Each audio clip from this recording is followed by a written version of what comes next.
We have traveled some several thousand miles across the sea from the nation of Doma, in hopes that we might find sanctuary in these lands. Sanctuary, Lady Yugiri?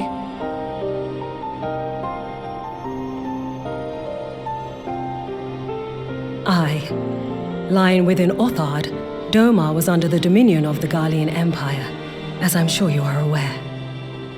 When the War of Succession broke out in Garlemald, we espied an opportunity to free ourselves from the yoke of imperial oppression and took up arms.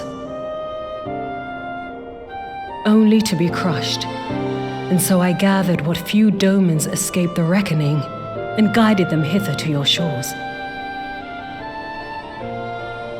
A war of succession? Then the Emperor... Forgive me. You said that Doma was under Imperial rule, did you not? Doma is gone. Razed to the ground as an example to the other provinces. 12 have mercy. And your people? On a ship anchored in Vesper Bay, flying borrowed colors. Many were complicit in the rebellion, or akin to those who were. They will not come ashore until I send word that it is safe to do so. I sought an audience with your rulers, but was summarily refused. The lords of Ul'dah are not wont to entertain foreign refugees without suitable encouragement. Mayhap I was foolish to expect otherwise, but our supplies run low and we have young ones in urgent need of care. I have seen the tents outside the gates, however. We are not the first to seek asylum, nor will we be the last. Be that as it may, Ul'dah is no friend to Garlemald. Your tale would stir the hearts of many men and women here. The Sultana and the Syndicate will not be so easily swayed, but I shall see that you are granted an opportunity to plead your case. This is within your power? Well, far be it from me to boast, but I do have the ear of certain influential individuals. I am in your debt. Lady Yugiri, forgive me for observing, but your choice of attire seems like to evoke feelings of mistrust. Men are wont to fear the unfamiliar. We know this from experience.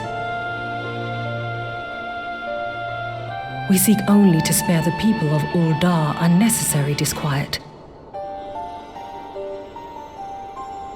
I shall defer to your experience, then. I thank you for your understanding. It seems I have urgent business with the Flame General. I leave our guests in your capable hands.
I, Ugiri of Doma, am honored to meet you at last, Your Grace. To mark this auspicious occasion, I should like to present to you the finest treasures our humble nation has to offer. Alas, the circumstances which have brought me here today have divested me of both time and dignity. I come before you as a pauper in direst need of aid, to request that you grant my people asylum. I, Nanamo, 17th in the line of Ul, welcome you to our city. Be at ease, Lady Ugiri. Although I myself have heard the tale of your misfortune, I would ask that you recount it once more for the benefit of the others here present. As you wish, Your Grace. For many years, my nation, Doma, suffered under the yoke of imperial rule, and my people yearned to be free. Thus, when a war of succession broke out in Garlemald, we sought to take advantage of the chaos and reclaim our liberty.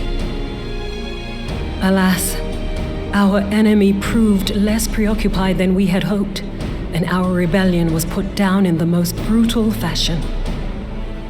Those who survived, how many do they number? More than 200 souls huddle within the cramped confines of our own galleon's hold. Yet this figure accounts for but one of a number of ships which escaped the purge. It is my hope that you will allow us all to dwell within your walls. Should that prove unfeasible, however, I humbly ask that you accept as many of my people as your resources allow. Pray understand, we do not beg a boon, but propose instead an arrangement. We would serve as soldiers or tradesmen until our debt is repaid. What are the Syndicate's opinions on this matter? I, for one, think it's a marvelous idea. Lady Ugiri and her people strike me as an industrious lot, and there are parts of the city which have yet to be fully restored. If they are willing to work, I see no reason not to let them. The head of the Mirage Trust is not known for his generosity. He sees profit in this. I agree. That said, these are foreign refugees. To admit them would require a formal resolution. Shall we call a vote?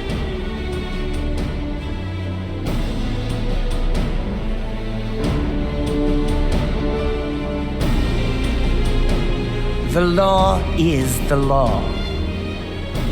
Lord Lolorito? Tell me, are you blind or willfully ignorant? Even now, our streets are choked with the displaced victims of the Calamity and Alamigan refugees. They live hand to mouth, subsisting on aid provided by the immortal flames, the cost of which grows ever higher.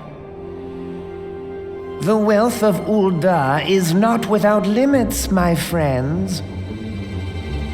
And need I remind you that these refugees are prone to violence and criminal activity?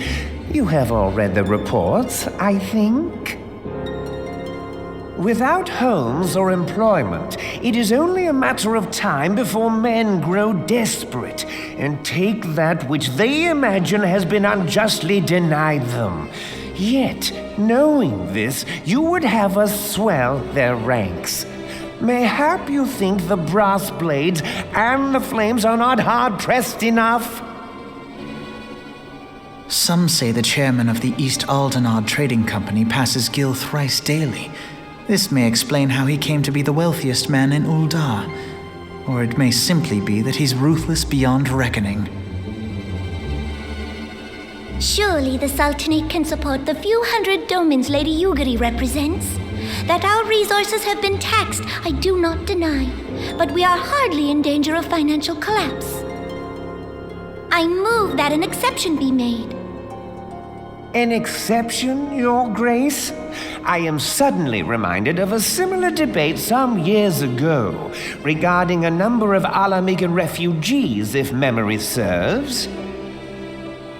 What were your words that day?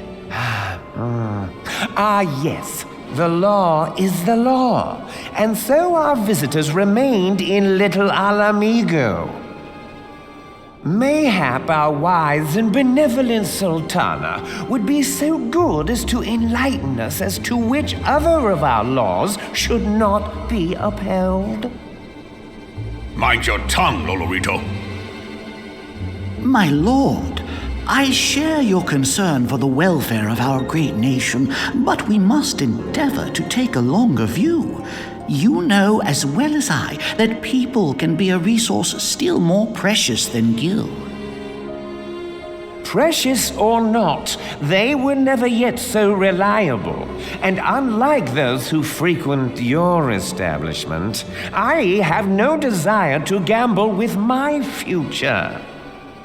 Uldar's greatest asset is, and has ever been, her material wealth. We risk this at our peril.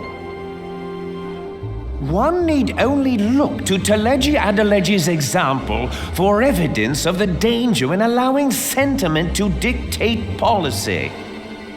How far the vaunted Mirage have fallen, both in repute and profitability, since he began employing refugees.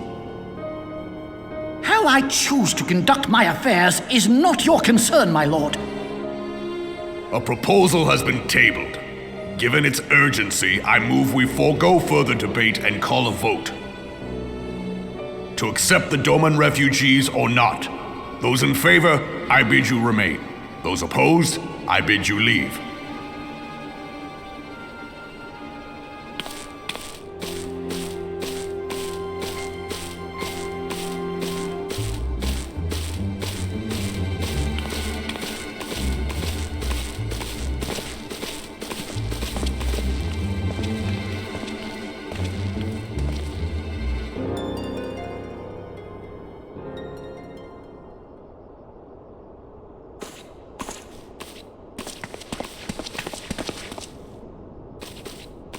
Would that it were within my power to welcome you and your people, Lady Yugiri. As you have observed, however, my authority in such matters is regrettably limited. Without the consent of the Syndicate, I cannot act. I understand, Your Grace, and I appreciate all that you have done on our behalf.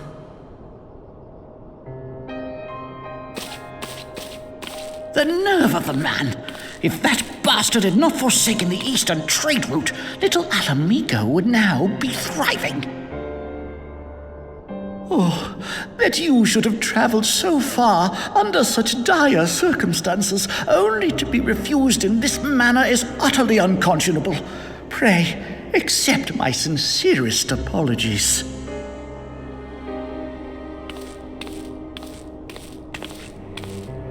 Now that the Empire no longer poses an immediate threat, they see little reason to maintain the pretense of unity. The Monitorists have grown especially defiant of late, Lord Lolorito most of all. But this is neither the time nor place for that discussion.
How goes the fishing? Caught anything slippery? Aye. Our suspicions were well founded. The Serpent Reavers are indeed the culprits. The plot thickens. Has there been any movement in Thanalan? It has been blessedly quiet, which is to say the Amalja are being no more or less of a nuisance than usual, summoning Ifrit with such crystals as they have hoarded. Urianger, too, reports not out of the ordinary. Then we have our explanation. Your explanation for what, pray tell?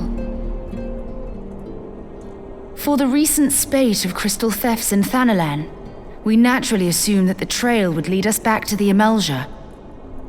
Yet it did not.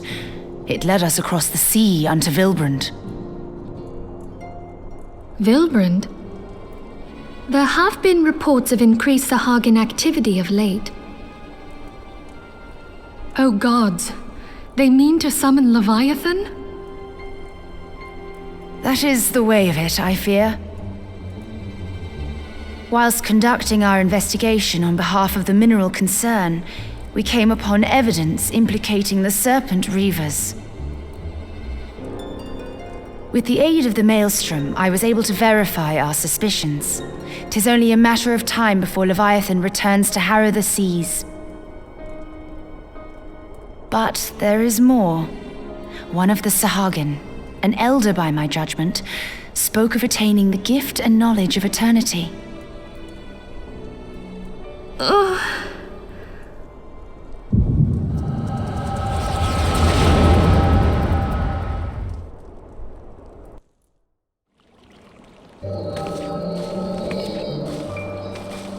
Such a disturbance in the ether.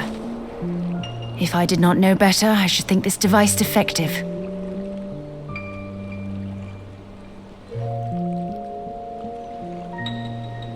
And there is the explanation.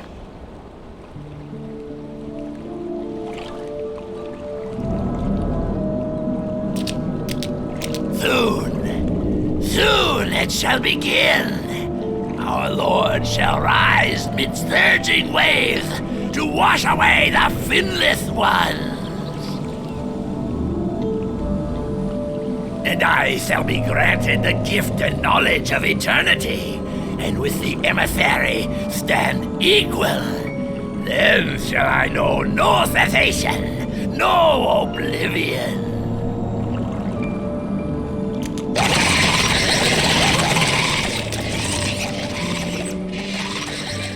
Whence comes this promise of immortality?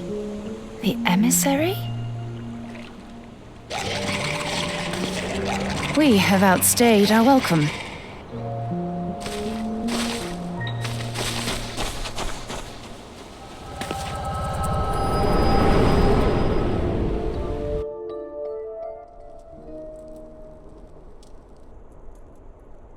The gift and knowledge. Are the two of you quite well? You shared that vision, did you not? Even before the Sahagin made mention of the emissary, I recognized Elidibus's words. He is behind this. But surely it is not within his power to grant the echo. My lady, unless we act swiftly, Leviathan will rise again. The Admiral has already requested that we intervene to prevent this. Failing that, we are to attend to the Primal's extermination. She will have our full cooperation. Let us make haste to Limsa Lominsa. I mean to play a part in this mission. Tataru, pray, take charge in my absence.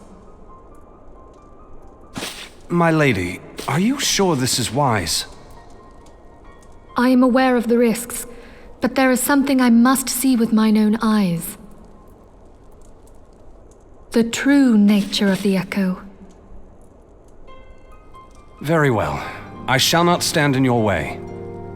On the condition that you permit me to accompany you as bodyguard. Your company is ever welcome, Thancred. I take it something ill is afoot. Aye, a primal is about to be loosed upon Eorzea. A primal? A godlike being whose very existence is a bane upon the land. We scions of the Seventh Dawn are sworn to put an end to their kind.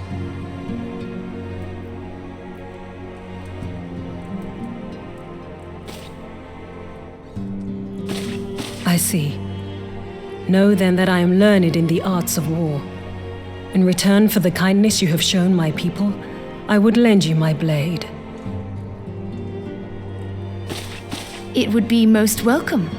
When contending with a primal, one can never have too many able allies. If you crave a more intimate understanding of the problems facing Eorzea, this experience is like to provide it. Be sure to come well prepared.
Damn them.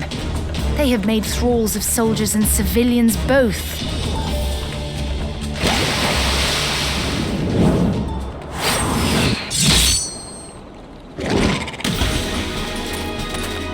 Did I miss much?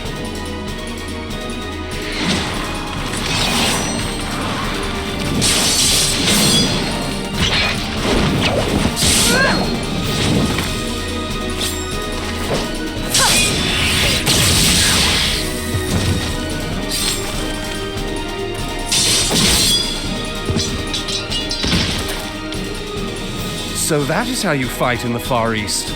Mental note, pick no quarrel with Domans. But seriously, if I am to keep up, I must needs forsake elegance for efficiency.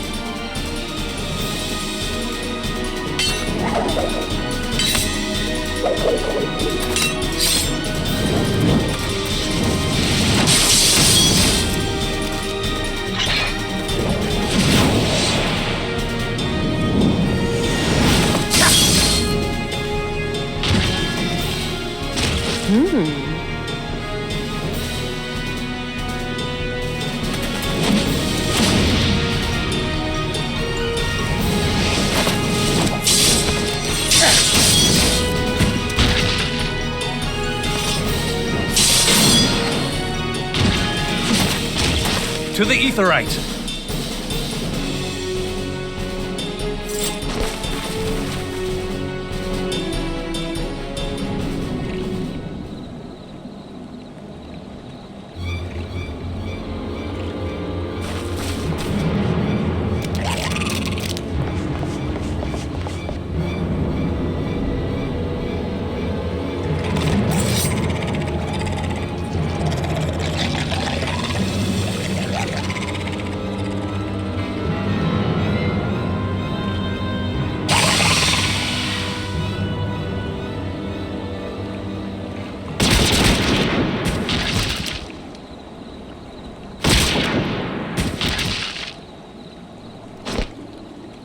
You'll forgive me my lateness.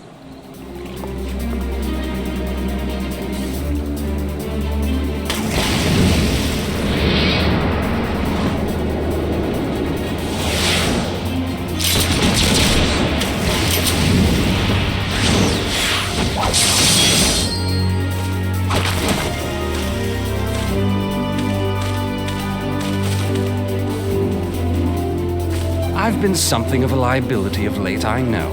'Tis high time I set about making amends.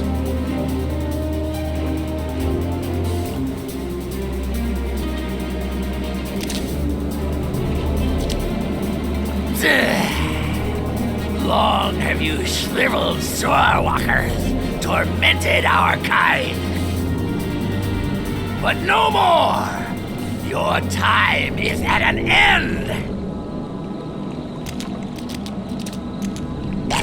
You shall perish with salt in your wounds and sea in your lungs.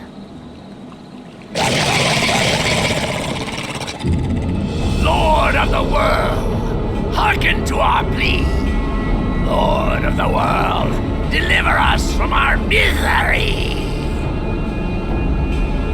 Do you feel that?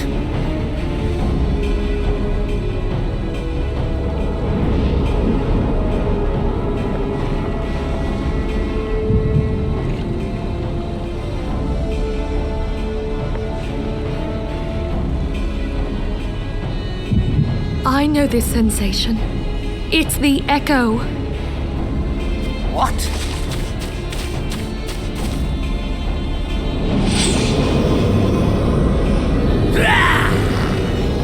Such power!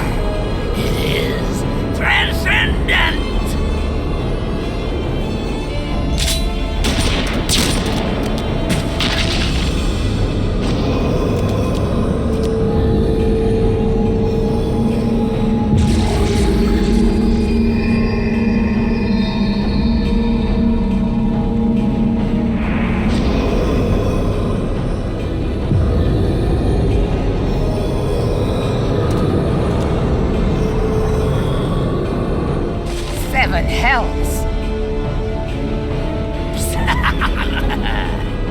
Strike me down if you will. It is futile. I have mastered the gift. I am eternal.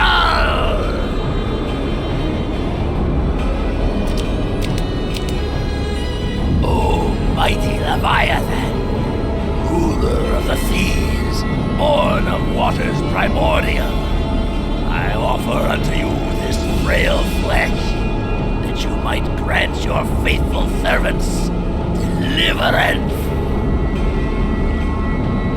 I beseech you, come forth!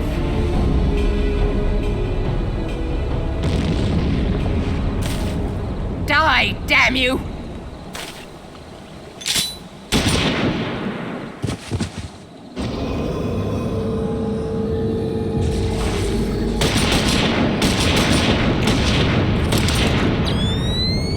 Foolish shorewalker!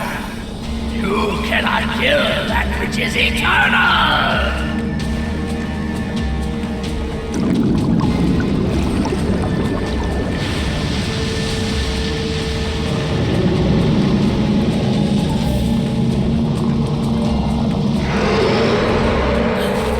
Heavens forfend.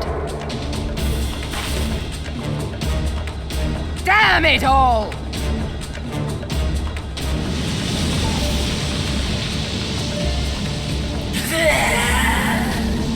My being ebbs away. It should by right be infinite. Am I not immortal? Curse you, emissary! You promised me everlasting.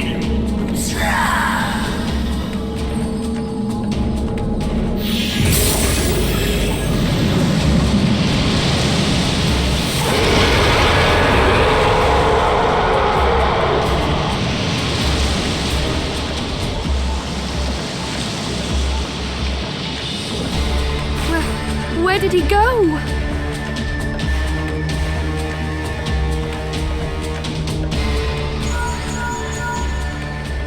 What say you? Nary a single ship? Hells take that sea demon! Gather the survivors and get to shore. Leave the wrecks for the pirates.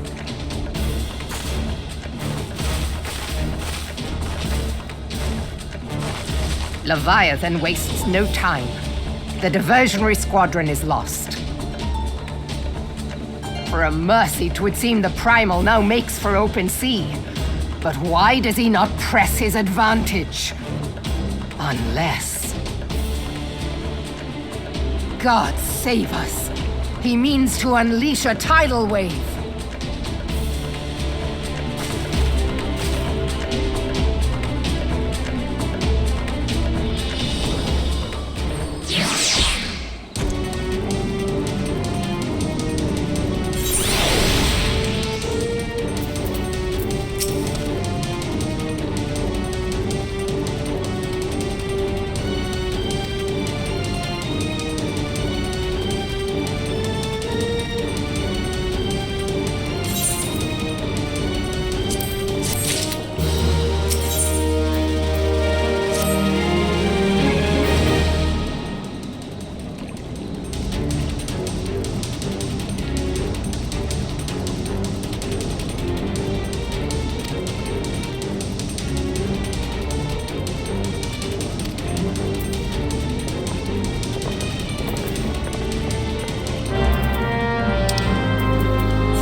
There used to be a hamlet beyond South Tidegate in western La Noscia.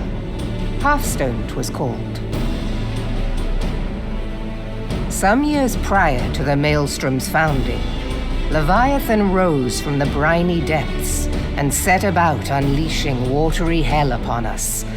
On that occasion, the Company of Heroes put him down before he could do too much damage. But when the bastard came next, this time in the wake of the calamity, we were not so fortunate. Weary of ravaging our shoreline, he summoned a tidal wave which fair leveled Hearthstone and washed the soil away for good measure. The area was subsequently occupied by the Sahagin. Aye, the thrice-damned creatures transformed it into a spawning ground for their brood. Given the quantity of crystals stolen to feed him and his legion of thralls, we can be fairly sure that Leviathan is stronger now than in his previous incarnations. If that sea demon is left to wreak havoc, what befell Hearthstone may well befall a larger settlement, even Limsa. That cannot happen. The primal must be stopped. That was ever our objective, Admiral. But how are we to achieve it? The sea is Leviathan's uncontested domain. The ships of the 3rd Squadron could not close to within 100 yards of the Primal, nor could their cannons pierce his defenses.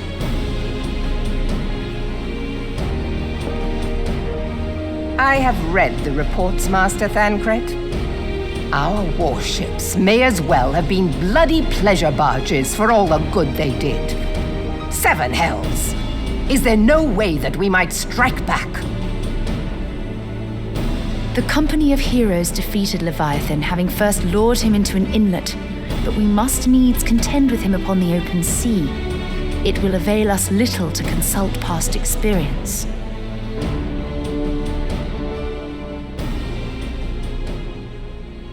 Admiral, if I may. Speak freely, Marshal. By all accounts, Leviathan's most formidable weapon is the very sea itself. Waves and whirlpools, tides and currents, all these things are his to command. The key to victory, I believe, lies in disarming our foe. This, in effect, is what the Company of Heroes achieved with their ruse. We cannot lure Leviathan from the sea a second time. But what if we could weaken his hold upon the element of water? I have heard of devices capable of such wonders. They draw upon the power of corrupted crystals, I am told. If mounted upon a ship, such a device might be used to prevent Leviathan from bringing the full force of the sea to bear against us, rendering him no more dangerous than any other sea serpent. Of course! Sid built a similar device to grant the Enterprise safe passage through Garuda's Tempest, did he not? Begging your pardon, my lady, but to give credit where it's due, this is something I heard from an old arcanist friend of mine. It makes little difference who thought of it first, so long as it works. Beg the specifications of this device from your friend, and I shall pass them on to our people at Naldic and Vermelis. But before we proceed any further, I would voice one concern. Piercing Garuda's defenses is one thing. Suppressing Leviathan's attacks, quite another. In matters of science, I am as a babbling babe, but I cannot well imagine that such a feat would be possible without a veritable mountain of corrupted crystals. The question being, do we have a ship big enough to bear such a burden? Mayhap not, Admiral, but 2 might. Recall you the tale of Mistbeard's greatest haul? It is said that he lashed 2 ships together, side by side, the better to bear his plunder. By your leave, we might attempt to repeat the trick. The gods know it would be quicker than building a new vessel. Mistbeard did this. Truly, Marshal, upon the subject of the Pirate King, you are as a scholar. Now, from what I have gleaned of these matters, the device will need to be in close and constant proximity to the target. To wit, we must lash our twin vessel to Leviathan. This in itself will be no small feat. Ramming speed will be required, but given the weight of the cargo, that will only be attainable with the aid of a towing vessel.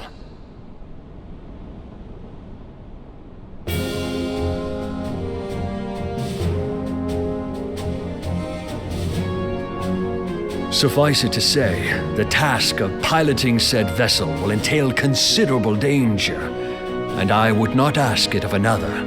I volunteer myself. 'Twill be dangerous for all involved, but we have no better recourse. Very well.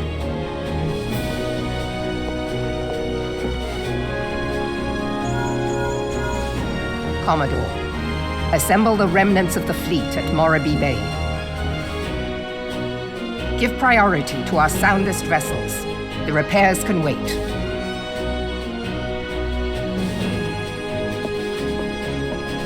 Storm Marshal Slafierson, command of the operation is yours. I want that twin vessel ready to sail post-haste. At once, Admiral.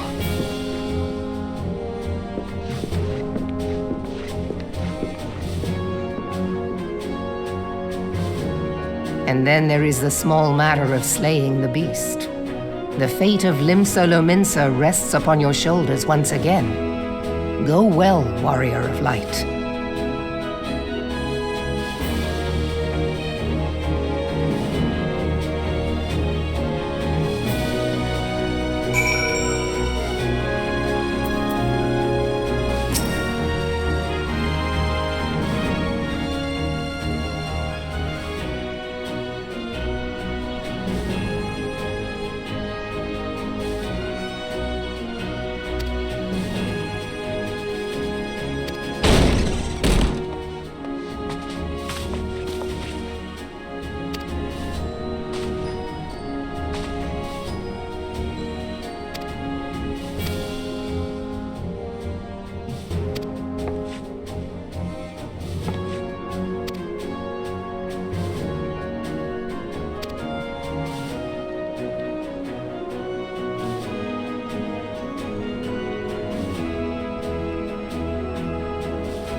We Lominsans are sworn to strive, till sea swallows all.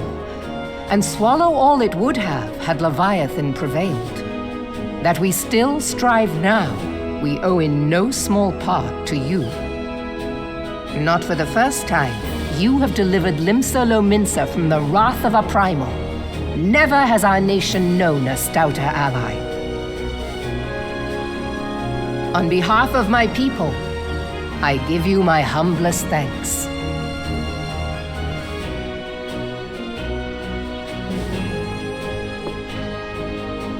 'Tis meet that I give thanks to old Mistbeard, too, for his fine solution. Whatever else he may have been, 'tis clear he was a resourceful soul. Would that I had a man like him in my service.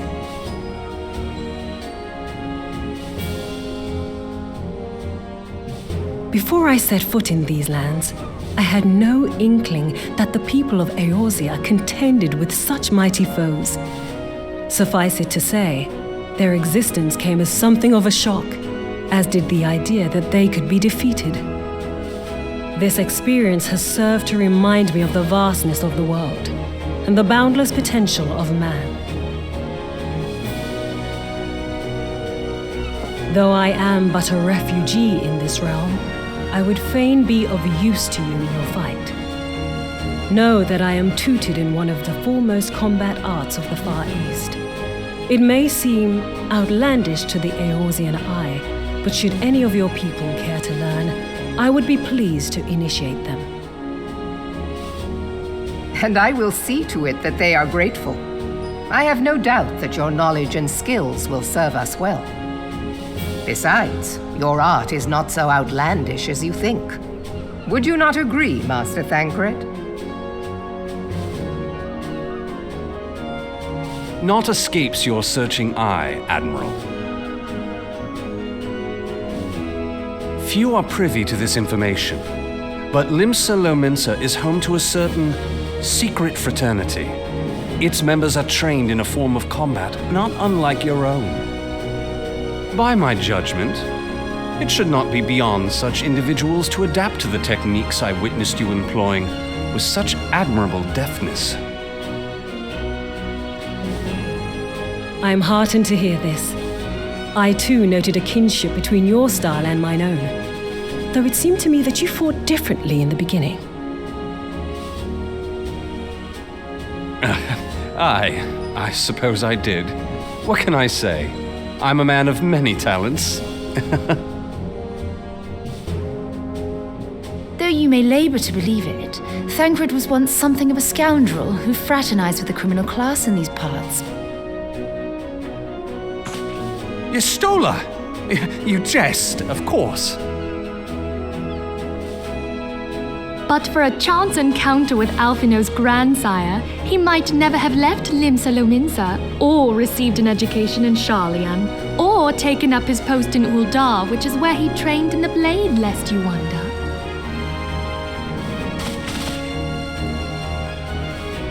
Minfilia, please! It would seem there is more to you than meets the eye, Master Thancred.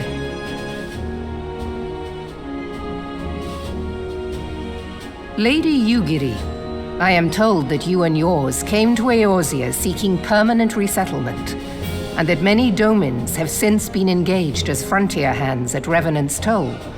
Moderna is many things, but a place of refuge it is not. Know that I would like nothing better than to furnish your people with a new home here on Lominsan soil.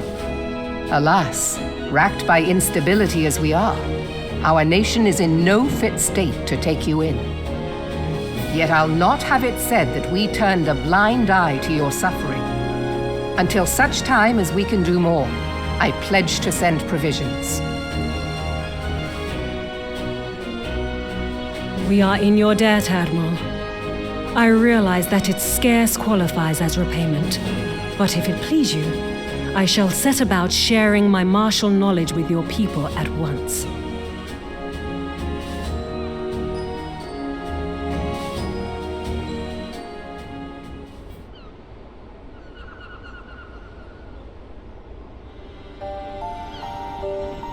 You wished a word in private.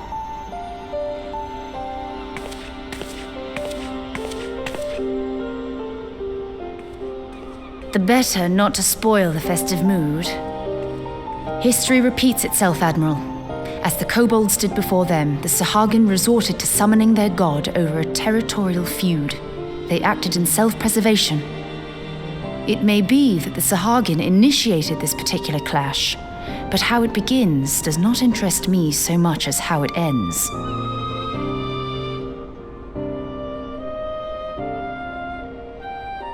I have not forgotten our conversation, Y'shtola. I am aware that man bears part of the blame for the Primal's existence. Nor am I ignorant of the Sahagin's reason for acting. They sought to secure a place to breed and multiply that their kind might survive. Self-preservation, as you say. But we have as much right to live and thrive as they. If our own survival is threatened, are we to lay down our arms and welcome oblivion? Nay. And so you kill, that you might live. Yet if living is a right, then that right belongs to all peoples, be they men or beastmen.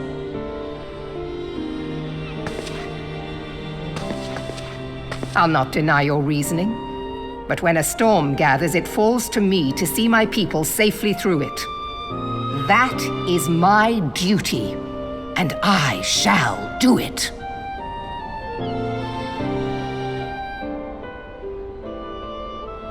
As must we all, Admiral. Stay the course then, but know that it will lead to no good end.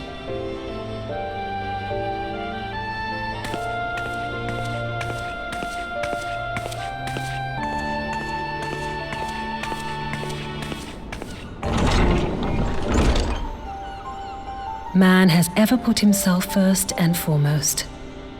To justify his actions, he clads himself in the armor of righteousness, though it be a fancy of his own making.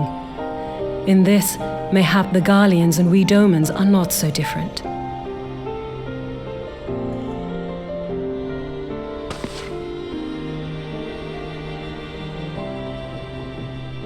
Eorzea has become as a raging sea. If we are to keep our heads above the waves, we cannot scruple to drown the man next to us. When hopes of coexistence founder, strength must determine who has the greater right to live.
have been reflecting upon the events which took place during our visit to Vilbrand. If you have a moment, I would share my conclusions with you. Please, bear with me. When the Sahagin Elder summoned Leviathan, he employed the power we have come to know as the Echo. Though I cannot well explain the how of it, it would seem he became immortal in so doing. When the Admiral subsequently slew him, his spirit emerged from his lifeless flesh, a consciousness shorn of physical form. Thus transfigured, he took up residence in the body of his minion with the ease of a man donning a favorite glove. Long have I known that the Echo allows one to pass through the walls of a man's soul, but never did I imagine that it could free us from our own flesh, nor less that our souls could then occupy the next corporeal vessel to take our fancy. It was of this that Elidibus spoke, an existence which knows neither cessation nor oblivion. And yet, though the Sahagin had mastered his gift and thereby become immortal, he was by no means invulnerable. As we both bore witness, he was ultimately absorbed into Leviathan. And the import of this observation? If the Ascians' mode of existence is indeed the same, it can be inferred that they too are not invulnerable, that they can be destroyed. There exists a legend which tells of souls who are reborn upon the cusp of each umbral calamity, that they might stay the encroaching darkness. To most, it is but a fairy tale, yet recent events have given me cause to wonder, could the legend in fact refer to the Echo? Much and more yet remains unknown, but I am confident that all will become clear in time. For the present, however, what matters is that the key to defeating the Ascians may at last be within sight. With Urianger's aid, it is my hope that I shall fathom this matter ere long.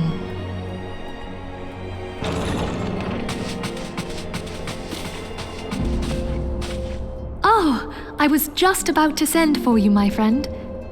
Is Artemis? Grave tidings from the Sharlayan motherland, my lady. It doth concern our distant allies, the students of Baldessian. What of them? My lady, the Isle of Val, which for many years hath been the Order's home, is no more. No more? Whatever do you mean? I relate only that which hath been conveyed unto me by our agents. An etheric wave of the highest magnitude was recorded in the region. Soon thereafter, 'twas observed that the isle had ceased to be. 'Tis postulated that a magic was evoked, like in power to Ultima. 12 preserve.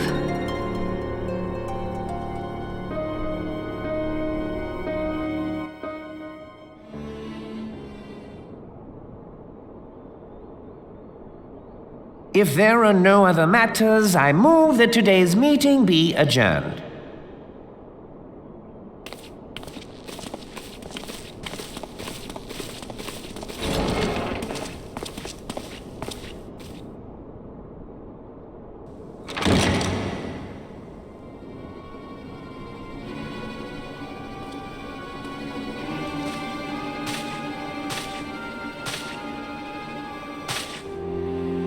It is done, my lord. Forgive my impertinence, my lord, but these orders, I am uncertain as to what end they serve.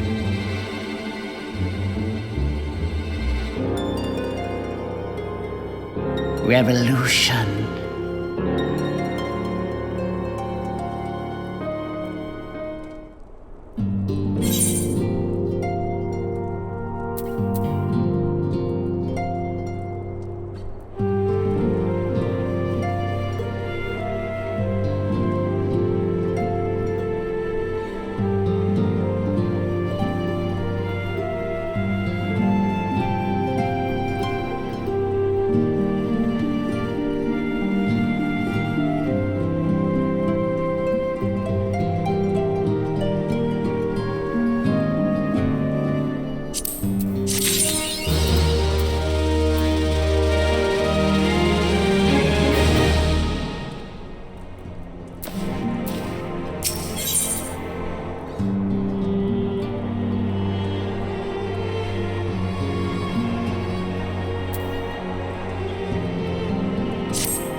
must have gathered by now that Tataru is given to exaggeration.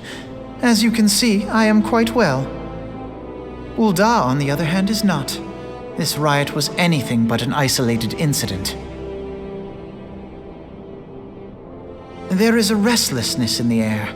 Tensions long simmering are at last threatening to boil over.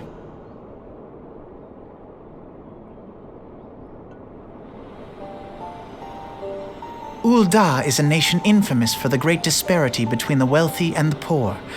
The majority of the populace accepts this state of affairs because they believe that every man bears responsibility for his own lot in life.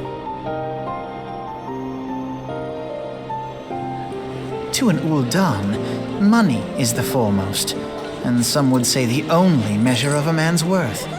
Small wonder that the wealthiest wield the greatest influence. So where do the refugees fit into this social hierarchy?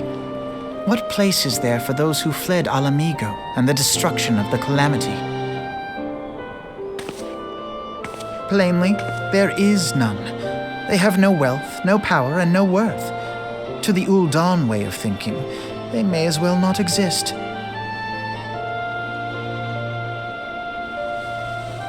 Choosing to ignore their existence, however, is patently not an option. General Rauban and the Sultana understand this, which is why they ordered the Immortal Flames to provide the refugees aid and succor. Yet none would dispute that the expenses incurred by this policy grow by the day, with no end in sight.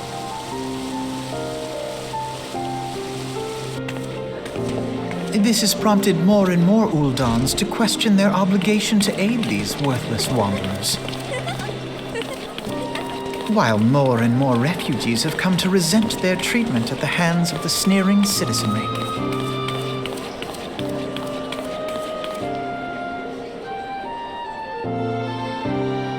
The manner of Lord Lolorito's refusal to grant the Dolmens asylum bespoke a disdain for all refugees, an attitude shared by the rest of the monetarists. And you may be sure they make no effort to conceal their opinions. It was only a matter of time before the refugees united in protest, nor is it any surprise that some among them would ultimately resort to violence.